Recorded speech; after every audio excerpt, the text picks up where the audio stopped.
Assalamualaikum warahmatullahi wabarakatuh. Alhamdulillah wassalatu wassalamu ala Rasulillah Sayyidina wa Maulana Muhammad ibni Abdillah wa ala alihi wa ashabihi wa man walah, la hawla wa la quwwata illa billah, amma ba'dah. Teman-teman sekalian, kembali lagi di Zahratul Fatah Channel. Alhamdulillah Rabbil Alamin. Pada kesempatan kali ini kita akan membahas satu tema tentang sebenarnya temanya ada 3, tetapi kita fokuskan ke salah satu tema, yaitu birrul walidain, berbakti kepada orang tua. Jadi suatu saat Nabi Muhammad SAW itu akan khutbah. Jadi ketika beliau akan menaiki mimbar khutbah, beliau naik 3 tangga seperti itu. Di tangga pertama itu tiba-tiba Nabi mengucapkan amin. Padahal tidak ada orang yang berdoa. Nabi tiba-tiba mengucapkan amin. Naik ke tangga kedua, Nabi tiba-tiba mengucapkan amin. Nabi naik ke tangga ketiga, Nabi mengucapkan amin. Nah, itu membuat para sahabat penasaran. Nabi ini kok tiba-tiba mengucapkan amin, ini ada apa? Kemudian para sahabat setelah selesai khutbah itu, para sahabat bertanya, wahai Nabi, kami tadi mendengar panjenengan mengucapkan amin di tangga pertama, amin di tangga kedua, amin di tangga ketiga. Itu ada apa, Nabi? Nah, kemudian Nabi Muhammad SAW menjawab bahwa baru saja malaikat Jibril datang.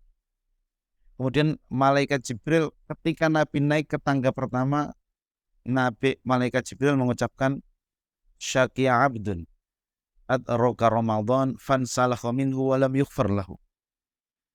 Celaka, ada orang menjumpai bulan Ramadan, kemudian bulan Ramadan sudah berlalu, kok dia tidak mendapatkan maghfirah dari Allah, dia orang yang celaka. Nah itu kemudian Nabi bilang amin. Jadi Ramadan ya dalam keadaan sehat walafiat, Ramadan sudah berlalu, kok dia tidak kebagian maghfirah karena malas, atau karena tidak berpuasa, atau karena tidak melakukan amal ibadah, dia tidak kebagian maghfirah, celaka. Kata malaikat Jibril yang diamini oleh Nabi Muhammad SAW. Semoga Ramadan kemarin kita sudah termasuk orang-orang yang diampuni oleh Allah Subhanahu wa Ta'ala. Terus di tangga kedua, Nabi Muhammad SAW mendengar malaikat Jibril mengucapkan, syaki abdun adraka walidayhi au ahadahuma walam yudkhilahul jannah. Celaka Nabi, ada orang menjumpai kedua orang tuanya masih hidup, au ahadahuma, atau salah satu masih hidup. Beradaan mereka berdua tidak menjadi sebab seorang anak ini masuk surga, ini adalah anak yang celaka. Rugi gitu. Teman-teman sekalian yang dirahmati oleh Allah, pada tangga kedua ini penjelasan penting bagi kita sebagai seorang anak. Meskipun kita mungkin sebagian teman-teman sudah menjadi orang tua ya, tetapi kan ya tetap barangkali ada yang masih menjumpai kedua orang tuanya masih hidup atau salah satu masih hidup. Berarti kita tetap anak. Seorang anak menjumpai orang tuanya masih hidup, isek menangis, isek sugeng, seperti itu kalau orang Jawa. Kok keberadaan orang tua itu tidak bisa menjadi wasilah, tidak bisa menjadi sebab anak ini masuk surga, ini banget rugi. Karena beradaan orang tua berarti adalah pintu tol bagi anak untuk masuk surganya Allah Subhanahu wa Ta'ala dengan cara birrul walidain. Birrul walidain kepada orang tua tentu secara umum adalah kita tidak melukai hati mereka. Kita berusaha untuk membantu orang tua dalam kehidupan ekonomi atau dalam kehidupan apa saja kalau memang orang tua itu. Kemudian menyambung silaturahim dengan keluarga orang tua, membuat orang tua bahagia, itu termasuk cara-cara umum. Tetapi cara-cara khusus masing-masing kita berbeda. Ada yang orang tuanya itu bahagia, senang kalau diberikan makanan yang enak. Ada yang orang tuanya senang kalau kamu tinggal di rumah sini atau kamu jangan pergi jauh. Ada yang orang tuanya senang cukup misalnya ditelepon aja sudah senang, itu ada. Ada yang orang tuanya senang, lego, bahagia Wes kamu di mana saja, kamu bekerja apa saja, yang penting sholatmu dijogo dan seterusnya. Artinya permintaan orang tua pada umumnya standar dan orang tua itu jarang yang meminta sesuatu yang berat bagi anaknya. Misalnya aku ridho karo kowe le, tapi kowe gaweke aku omah tingkat. Itu jarang sekali ada orang tua.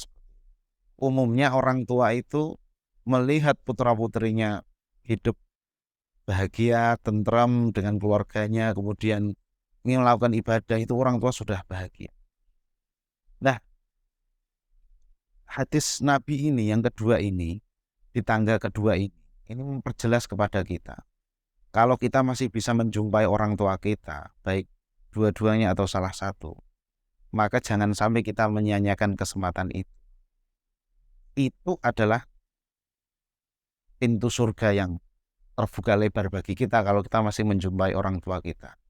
Itu bagi yang masih menjumpai kedua orang tuanya, mari setelah lebaran ini kita berusaha untuk menjadi lebih baik, menjadi anak yang lebih baik dengan caranya masing-masing. Karena setiap orang tua beda-beda. Kita yang tahu karakter masing-masing orang tua kita. Nek coro Jawa niki sing ngerti selai iki ya anake dhewe kuwi. Bahkan di dalam ajaran agama Islam ini, kalaupun seandainya orang tuanya beda agama sekalipun, wajib seorang anak untuk hormat dan taklim kepada orang tua, memuliakan. Apalagi orang tua kita sama-sama agama Islam. Itu di tangga kedua. Di tangga yang ketiga, sebelum di tangga ketiga ini kan ada ayat Al-Quran yang memerintahkan kepada kita untuk berbakti kepada orang tua, yaitu surat Al-Isra ayat 23. Allah berfirman, A'udzu billahi minasyaitonir rajim. Bismillahirrahmanirrahim. Wa qada rabbuka alla ta'budu illa iyyahu wa bil walidaini ihsana.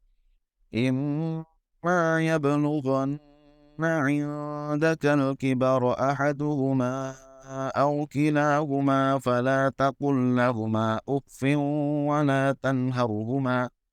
ولا تنهرهما وقل لهما قولا كريما. صدق الله العظيم. وقضى ربك ألا تعبدوا إلا إياه. Allah sudah menetapkan jangan menyembah selain Allah. Itu berarti perintah yang sangat serius, perintah yang pokok, karena jangan menyembah selain Allah.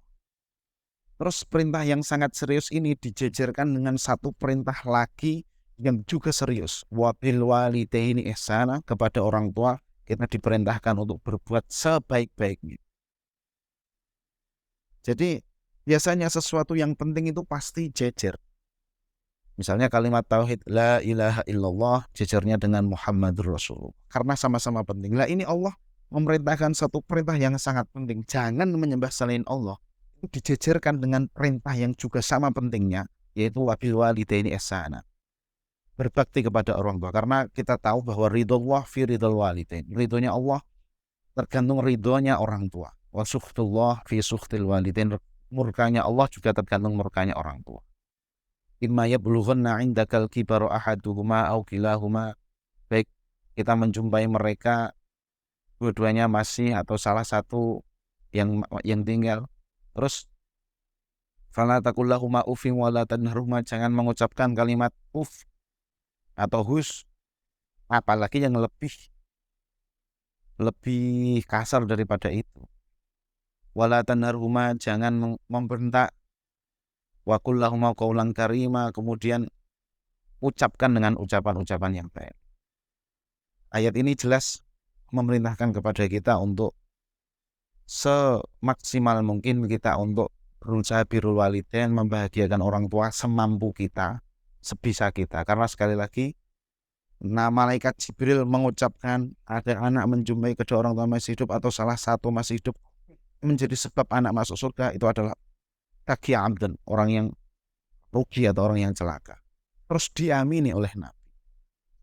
Kemudian di tangga ketiga, Nabi Muhammad SAW mendengar malaikat Jibril mengucapkan, Syaki'a abdun, dzukirta indahu walam yusalli alaika. Nabi, ada orang disebut namamu, asmamu yang mulia, asmamu Nabi Muhammad SAW. Kok dirinya tidak tergerak untuk membaca sholawat kepadamu? Kata malaikat Jibril, Syaki'a abdun, itu adalah orang yang rugi, orang yang celaka, kata malaikat Jibril. Dan itu diamini oleh Nabi dengan ucapan amin. Artinya bahwa membaca sholawat kepada Nabi Muhammad SAW setiap disebut namanya itu merupakan salah satu bagian penting dari ajaran agama Islam. Malaikat Jibril sampai mengatakan seperti itu dan diamini oleh Nabi Muhammad SAW. Pada kesempatan dan video yang lain nanti ada pembahasan tentang keutamaan membaca sholawat dan bentuk-bentuk sholawat yang lain, insya Allah. Teman-teman sekalian, demikian yang dapat saya sampaikan. Semoga bermanfaat untuk kita semua. Kalau ada kesalahan saya mohon maaf yang sebesar-besarnya. Wallahul muwaffiq ila aqwamit thoriq. Assalamualaikum warahmatullahi wabarakatuh.